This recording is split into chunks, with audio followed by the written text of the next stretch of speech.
What if you woke up one day to find every human on Earth had vanished and you were the only one left? How long would you survive? On the first day, you call every number but get no answer. You rush outside to empty streets, cars abandoned in the middle of the road, and all people gone without a trace. Just then, a soft roar comes from the rooftops.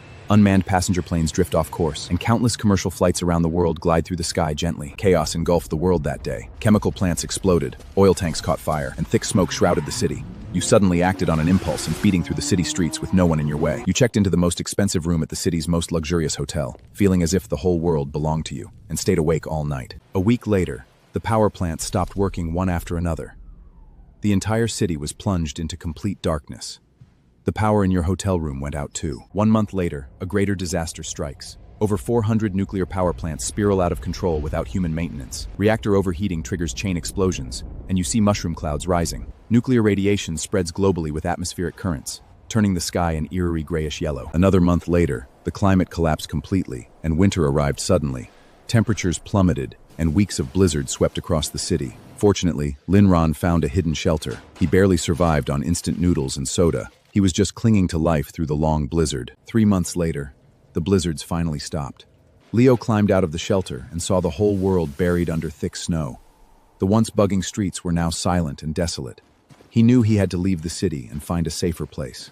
This time, he didn't look back. 6 months later, a strange meteor shower lit up the sky. These weren't real meteors.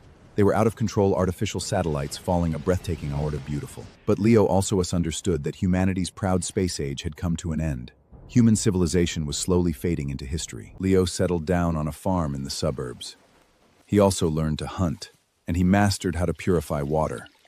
He kept a small animal as a companion and talked to it every day, just so he wouldn't forget how to speak. A year later, Leo set out to find other survivors. He walked down one abandoned road after another.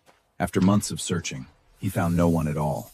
Until one day, he found an old diary in a ruined house, left by another survivor. The entry stopped on the 60th day, with no clues left behind. 5 years later, plants reclaimed the city. Weeds grew all over the streets, turning the once congested roads into rivers of green. Skyscrapers were covered in vines, their cold glass and steel owned branches and leaves little by little. Wild animals nested in the shopping malls. What was once bright its land at an astonishing speed, and you were just a temporary visitor here. 20 years later, the landmarks humanity once took pride in began to collapse. The abandoned Eiffel Tower crashed down in a heavy rainstorm. The rusted Golden Gate Bridge could no longer support its own weight. It snapped in the sea breeze and sank into the icy water. These once glorious giants were reduced to nothing but ruins in the end. 50 years later, the oceans began to recover. Fish thrived again, swimming in large sheaves through the clear waters. The songs of whales echoed through the deep ocean once more.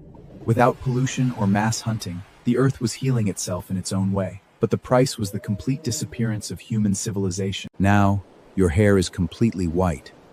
You live alone in a wooden cabin by the sea.